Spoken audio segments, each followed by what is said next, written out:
Был Табеев у нас в последнее время.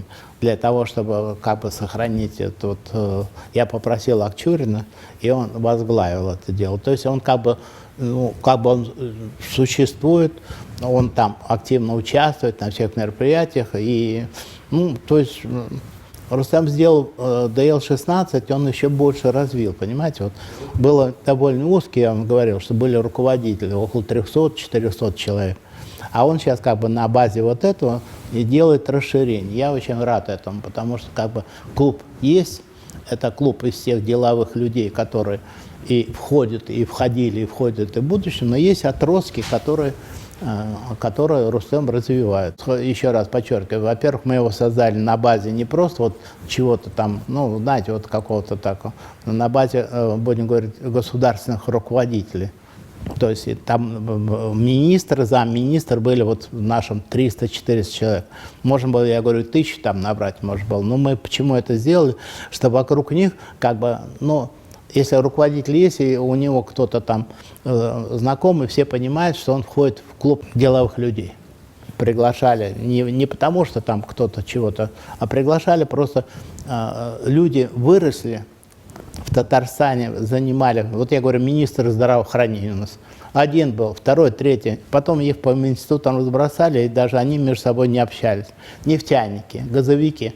Один там, один на север уехал, другой потом здесь все возвращается, и никому там между собой не общаются с точки зрения. Между собой общаются, но здравоохранение не общается, с культурой не общаются, это не общается.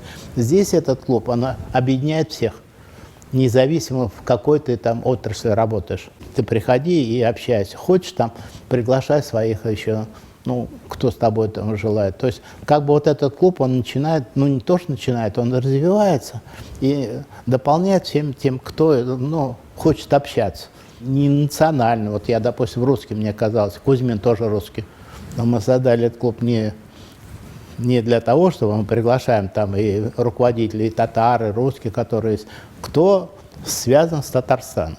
Так что здесь никакого такого национального ничего нет, и никаких вопросов национальных никогда мы не обсуждали, никогда мы только говорили о хорошем, о добром, и взаимодействии, взаимопонимании. Президент поддерживает это, посол поддерживает. То есть, будем говорить, как бы общественная организация, которая не просто против кого-то, она наоборот объединяет и создает созидательную, ведет работу.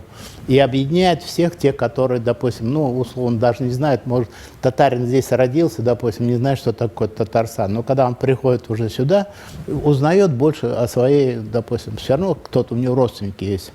Наверняка, потому что мы же корнями какими-то растем. Это же объединяет, то есть это же не накаляет обстановку, а наоборот объединяет, и вроде кто по национальности, когда в Татарстан приедет, допустим, любой человек, кому ты обратишься там? В лучшем случае в гостинице остановишься, правильно? Ты же не можешь там, познайте меня, можешь как экскурсию побывать, человеческих отношений нет. А Рустем создает как раз именно человеческие отношения, как бы объединяют. На любой вопрос могут ответить.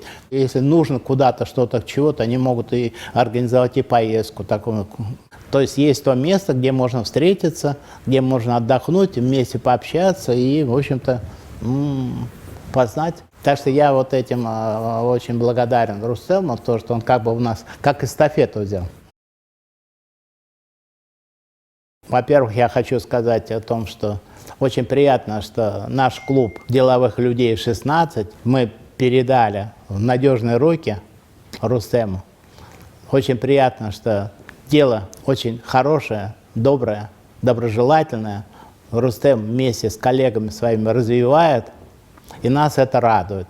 И радует не только меня, допустим, тех, кто учредил эту организацию, а радует всех, кто сейчас в настоящее время общается с этим клубом.